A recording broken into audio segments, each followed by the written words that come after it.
Candlestick patterns. So there are multiple different types of patterns in terms of how they should be identified. We have single patterns, we'll have something like a double pattern, and triple patterns. All right, so to begin, we're going to go over with some of the most basics. So my idea with this is that it's not going to cover all the potential available patterns. They are going to be different types of patterns depending on the type of trading that is available. For example, in the stock market is only open from certain time frames. It's not necessarily traded on the weekends. Therefore, certain price actions are not going to show up, and then therefore there are going to be gaps in the data. Whereas with crypto, it's 24-hour trading. So certain patterns do not apply to crypto for that purpose. So I try to find all the most used patterns that apply to crypto and that make sense. But there are other patterns that I won't necessarily cover just because either they're too advanced, too repetitive, or for that matter, just don't generally apply to crypto all that well. All right. So first off is the hammer. So the hammer is going to be identified. It's going to look something like this. It's a single candle pattern where the body is usually at the very top of a very long wick under the body, right? So we have, it looks precisely as it sounds, a hammer. So a long lower wick at the bottom of our downtrend. So if we were to see a downtrend here, and then we see something like this would be considered a hammer. At the bottom of a downtrend, lower wick twice the size of the body or close to it. So ideally, the candle pattern is going to be the body is going to be half the size of the bottom wick. So the wick is going to be twice as long as the body itself.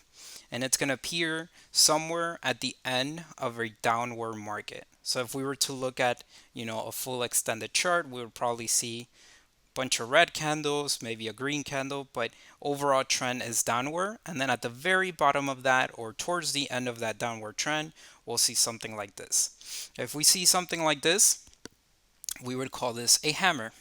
It could be a red or green, so it doesn't necessarily have to be either one, but the shape has to look like this.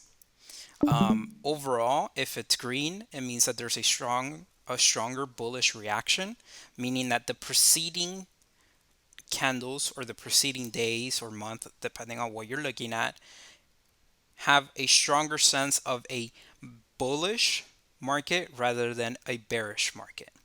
Now, that doesn't necessarily mean that that's the case, but generally speaking, it's a pattern because that's what, over time, traders have started to realize that candles that follow this sort of psychology tend to lead to a stronger bullish reaction afterwards, meaning they follow an upward trend in price action. So what this tells us is that, there was a lot of sell pressure. There was a bunch of people selling off, selling off, selling off. It got to this point down here. It retraced a little bit. There's been a little bit of buy pressure, and then buyers came in at the end of this, at the beginning of this candle, and then they started buying, buying, buying, buying, buying. There was a little bit of sell pressure. That's why we see this, or a lot of sell pressure. But all the buyers came right back in and they started to purchase, purchase, purchase, purchase, and then started to push the candle back in a bullish reaction. And therefore, we call this a bullish hammer. On the other hand, we have what's also called an inverted hammer. So we would consider this, we would think, oh, if it's an inverted hammer, we would consider this a bearish sentiment, but that's not the case. An inverted hammer is also a bullish reaction. So inverted hammer, also known as, inverted hammer, I put inverted hammer because I believe it had a different name, but I just realized I made a mistake with it. Also known as an inverted hammer, is identified by a long wick above the hammer, top wick twice the length of the size of the body. So again, similar to the previous hammer, it is a top wick that is longer, twice the length of the body. And the idea is the same. So there was a downward trend. So it comes at the end of a downward trend. There was a lot of sell pressure, and then let's say, for example, the market started here, or actually it started, yeah. So let's say it started here, and there was no sell pressure at all. Everybody just started buying back. People started buying back, so the price kept on going up. But then there was some sell pressure, so the price came back down, and it ended up looking like this. So what this tells us is that there may be a trend reversal. We could Sometimes you'll see stuff like this in support areas, just like in a hammer.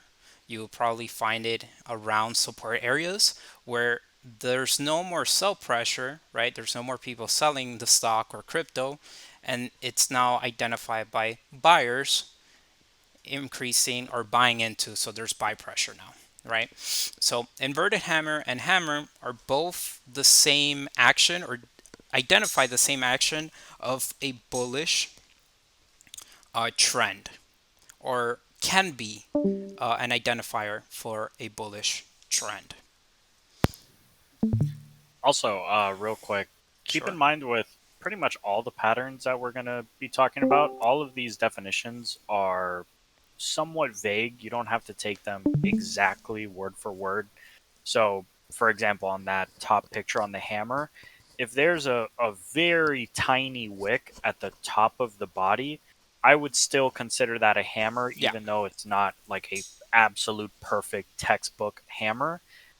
So just keep in mind there is a little bit of leeway with some of these candles and definitions. They don't have to be, exactly on the money. If the wick is, three times as long as the body, that's still fine too. Yeah. I would still classify that, as a hammer. So kind of take all these definitions with a grain of salt, because if you really do take them word for word, it's nearly impossible to find perfect textbook examples of this in the real world.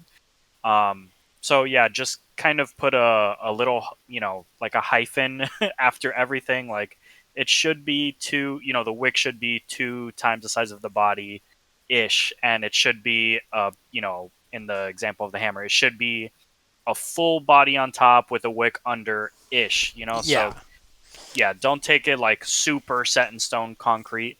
And that pretty much goes with all patterns and really anything trading. There are kind of like general guidelines to follow, but they're not fully set in stone. So just keep that in mind.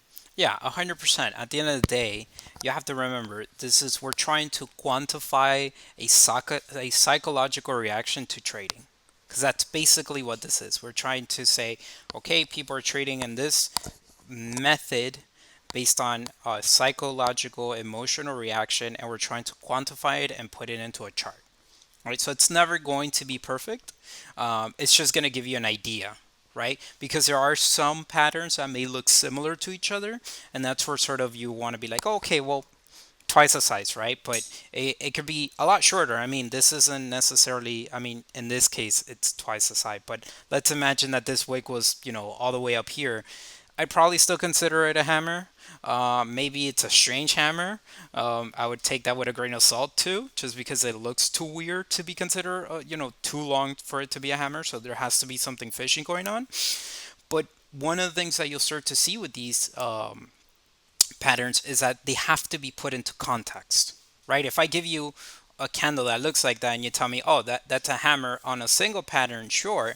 If I smush it in between an overall market trend, you're going to tell me, like, well, yeah, it's a hammer, but overall market trend is telling me that the price is still going to continue to go down, right? So this is where again it comes back to that idea of like you're using this for short term, you're using this to identify maybe buy points or sell points, and at the same time you're trying to figure out where the trends are going, which is where everything sort of coalesces with everything that we've taught so far and that we will be teaching in the future, is that you'll start to see that these are small parts to a larger picture that you want to keep in mind.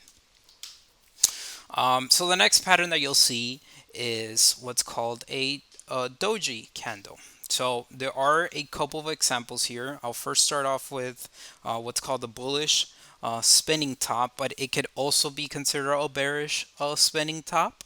And they look very similar. So I'll just cover them, but think of them, they're basically identical. They just one is green, one is red. So a let's call it a bullish slash bearish spinning top. A spinning top is a candlestick pattern that has a short real body that's vertically centered between the long upper and lower shadows. So it looks something like this, right?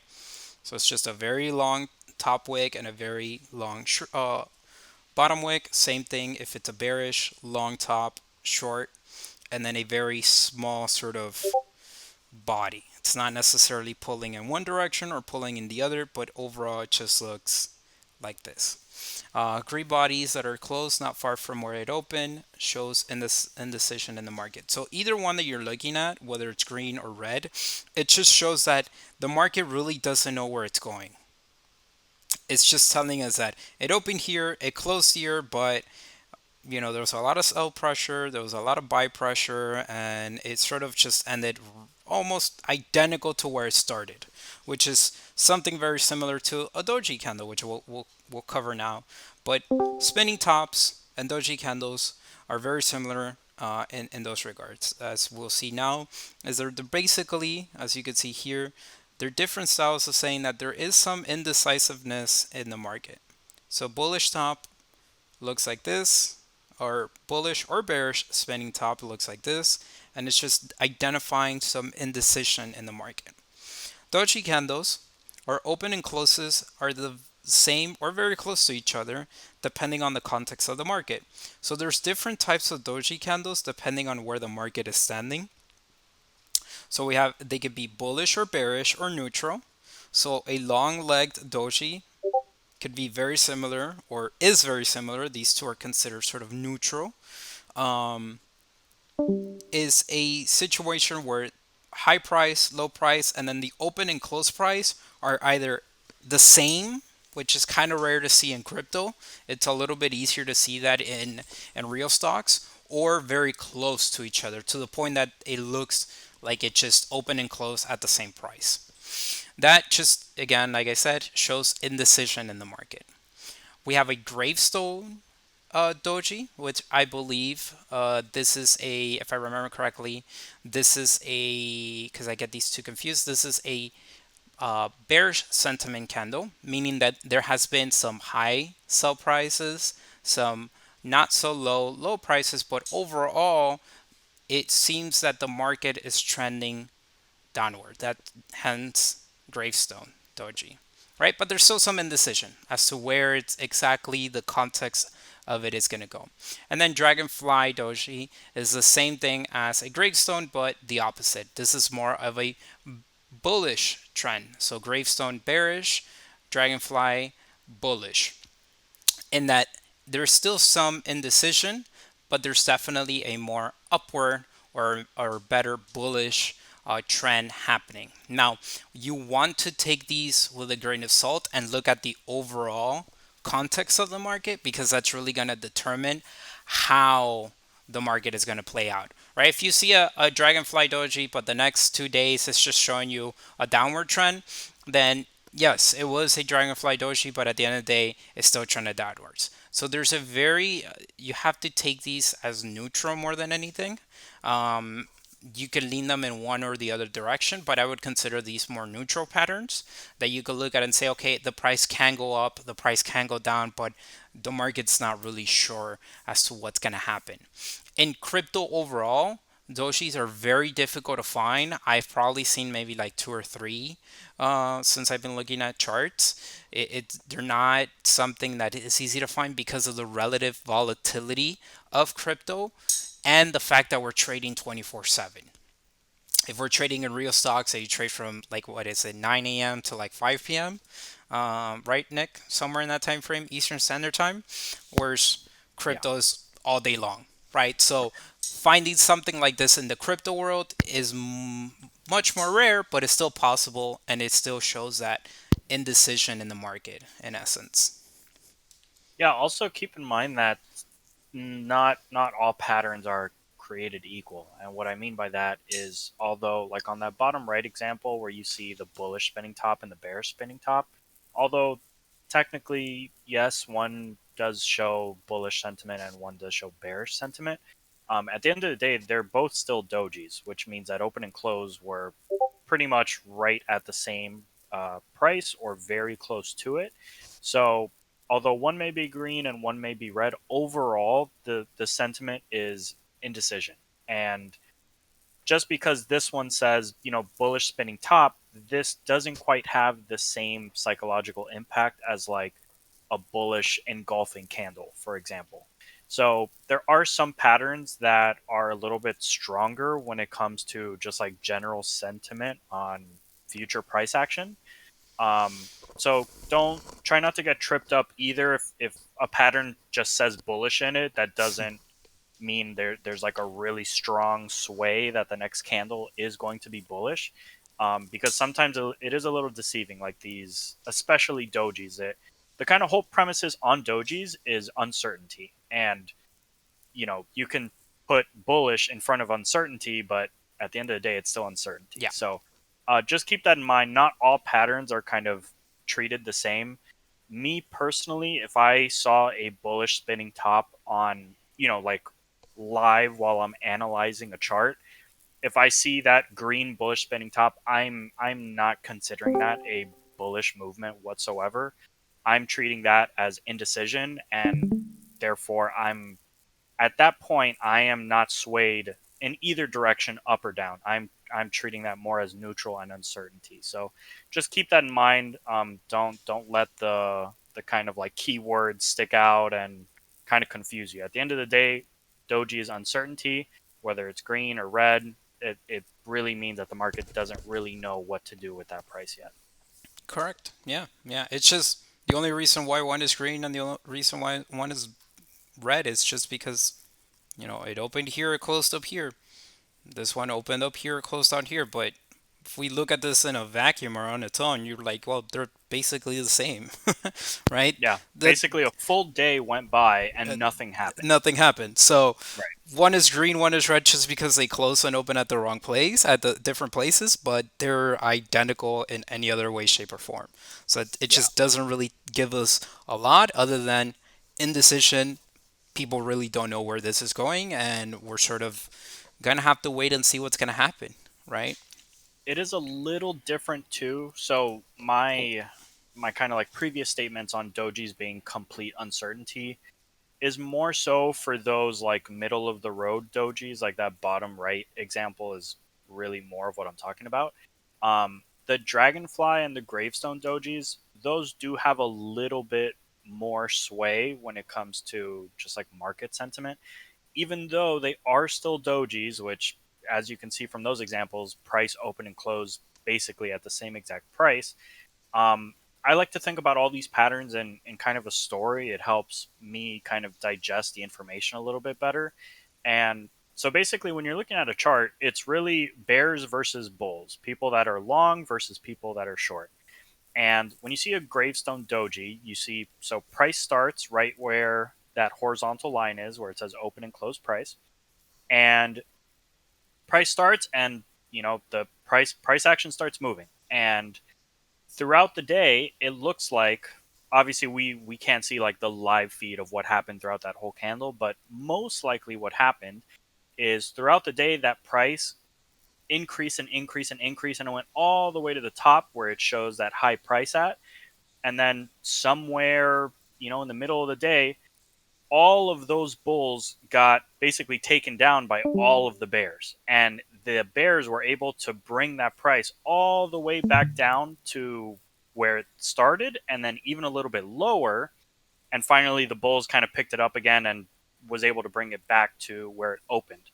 But generally that's seen as just overall like bearish sentiment, because the price action moved up so high, which should be difficult to move, a price that substantially. And the Bears were just, they were kind of ready. They had their money set, and they were able to push that price back down so much that they just kind of ate all of the movement that the Bulls had done throughout the day. So I know some people are maybe not, numbers people, and maybe putting it into like a story kind of format helps you understand what's going on throughout the day. So if you break down these patterns and try to make it fun as opposed to like just raw numbers, sometimes it's a little bit easier not only to understand like what's actually happening in the chart, but also understand what's happening psychologically, in the masses of people that are trading just like you through the day. So hopefully that helps somebody. I know it's helped me in the past. All right, so candlestick patterns. So these are what we consider bearish patterns. So the way that I broke this down is we're going to do single patterns first, and double patterns, and then triple patterns, and then we'll cover all the singles, bullish, bearish, and then same thing and so on for the doubles and the triples. So single pattern candlesticks, hanging man. Just right off the bat, you could say if something is hanging and it's a man, it's probably not good, right? So it kind of looks that way from a perspective, right? The head, the body, and it's sort of hanging man, the bearish equivalent of a hammer, forms at the end of an uptrend. So I'm sure that we've seen this a lot, quite a few times probably in crypto. Is you're seeing a spike, and then at the very top you'll see like a little body, and then a huge sell off, and then maybe there was some buyback from people flooding back in, but then just the bear sentiments, the bears in the markets just continue to sell off, and then a downward trend follows. So hanging man just like a hammer, but at the very top of an upward trend, signified by a red. Usually red. They can be green, but they're usually red. It's a small body with a long lower wick. Massive sell off, but bulls took back the control to drive up the price. So, exactly like Nick was saying just a couple minutes ago, right? There was a huge amount of sell off, right? Because if we look at this throughout the whole day or live, you'll see that there is no wick. You'll just see the price like a huge body all the way up to here. Maybe if it was longer up to here. And then people are just going to kind of come back in and buy. They're like, oh, look, the price went down. We're going to buy. And then we push the price all the way sort of back to where it started, but now really breaking through this maybe resistance that we're seeing here. And then we get this sort of hanging man. And because it didn't break that resistance point, if there was no sells over the wick or nothing like that, there was really a point of resistance that really couldn't break through. There wasn't enough buy pressure. Then that could give us a warning that bulls may lose control of the market and bears may take over, right? And then that's where we get this sort of bearish sentiment following that. Right? So it's probably one of the more common patterns that you'll see around just because of that. It's this view of you know it's coming up, the trend is coming up, and then it hits a resistance point. And if it's a resistance point of a price that is just too high that people just don't want to buy anymore, and people are sort of taking profits, then you don't even see a wick going up. You just see a straight wick going down, maybe a small head or maybe a larger one here, but a long wick, meaning there's a lot of sell off. And then people were buying right back in, but then that trend didn't stick. That price wasn't broken. A resistance was met, and then therefore a sort of a bearish sentiment took over, and then downward price action happened. You also have the shooting star. This one you'll probably have already seen tons of times. I usually use shooting stars to identify, just like hangman's, to identify those resistance regions. So if I jump over quickly into a chart right here, maybe it's not the perfect example of it, but you could sort of say that this could be a shooting star right here, as you could see. If we go over to maybe something like a day chart, this is a doji, like we were saying before, right? Very straightforward. We're not really sure. Look, two dojis, sort of very similar, but gravestone, boom, price tanked. Shooting star right here. A point where there was some indecisiveness in the market. Price sort of correlated a little bit. There was maybe some buyers who were trying to push, maybe make this point a support region, but really couldn't get through. It shot up and then it just tumbled down. You could even consider this one a shooting star. right? You could even say maybe it was a hammer, maybe an inverted hammer. It didn't really play out. So now you start to see how these become very similar to each other. Because you could have read that and been like, oh, that could have been an inverted hammer. But then if we're not really looking at this one, if we're not, we don't really know what's going to happen next. That's why we start to have to give it time to see where the market is going to go. Nick, I hear you. Unmuted yourself, so jump in on that one. Yeah. They Aside from that one, you also have a beautiful hammer a little bit over to the right where we get that little bull run on Here, that 1 day candle. Yeah, it's perfect. We yeah, get the red candle before it, so a very mini downtrend starts. This is like zooming in. We get a very small downtrend, and at the bottom of that dip, we get a green hammer, which is perfect. And then literally the next day, price shoots up. boom, I mean, what that's probably like $5,000, which is more than 10% in a day. yeah, So it just goes to show like these patterns they don't predict the future, but they definitely have there's a reason why they exist, and it's I think it's perfect that you have a live Bitcoin chart up because obviously it's super easy to cherry pick graphs like off the internet and say like, oh yeah, look, this played out when you like literally grabbed it from Google when you searched up hammer pattern. But this is like the live Bitcoin chart, and you can literally see some of these patterns playing out. So if you actually trade off these patterns and combine them with other patterns and other tools, this is how we kind of bring all those things together, and hopefully you become a successful trader. yeah. I mean, here you could also say, we talked about resist, support and resistance points. We talked about how old supports sometimes become new resistance. We also see a hammer here, but look what I have highlighted here. This for me, these purple lines are my support lines, right? And these are my resistance lines. But if this was a support line at one point on Bitcoin, which probably was, right? It's also what 40k, 45k give or take in that 40k region. We see some boom resistance right there. Boom, another resistance even though there was a hammer. So from trading, if you're looking at this, you're like, well, that looks like a hammer, but it's also hitting a resistance point. Maybe it's not going to break through. And what happens? It got rejected. Comes back up, rejected again, and then followed up by a downtrend, some dojis again, and look, you could say another sort of semi hammer, I would say. There was a long sell off, but buyers came back in. There was a little bit of a price action. Then it came down, but it bounced off again right above a trend line and then poof.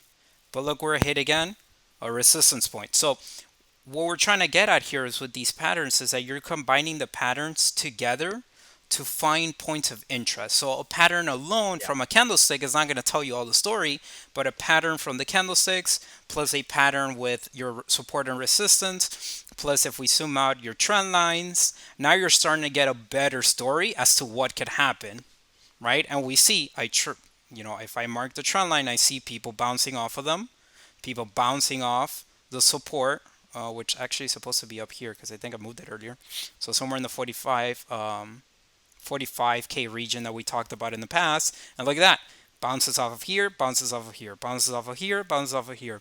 People are trading on these patterns again and again and again.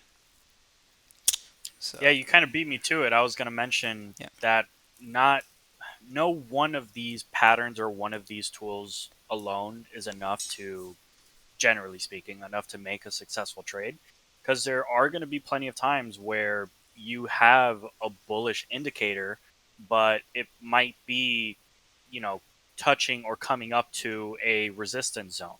And that resistance zone may be significantly more impactful than like one single hammer candle, for example. So you kind of have to get all of this information and accumulate everything in terms of not just like candlestick patterns, but chart patterns, support and resistance zones, and stuff like that. Combine all that information to make an informed decision. Because if you just master single candlestick patterns, that's only going to get you so far, because the most bullish candle possible at, on, or excuse me, like hitting a resistance zone can completely turn a trade around. So it's kind of the culmination of all this information put together that really kind of brings out what a good trader should be doing. Yeah. Yeah, precisely. And these patterns also tells us a story. If we go back to sort of the shooting star example, it tells us a story that there was there was what we would call testing a point, right? There's sellers are trying to sell as high as possible, and then buyers are trying to buy as low as possible. And so it creates this performance of like, well, there seems to have been people testing those higher prices, but they were all rejected, rejected, rejected, and then that gives us a better idea of like where the market is situating itself altogether, right? And that could be testing a resistance point, it could be testing a new all-time high price, it could be very many multiple factors that gives us an idea as to where the market is going.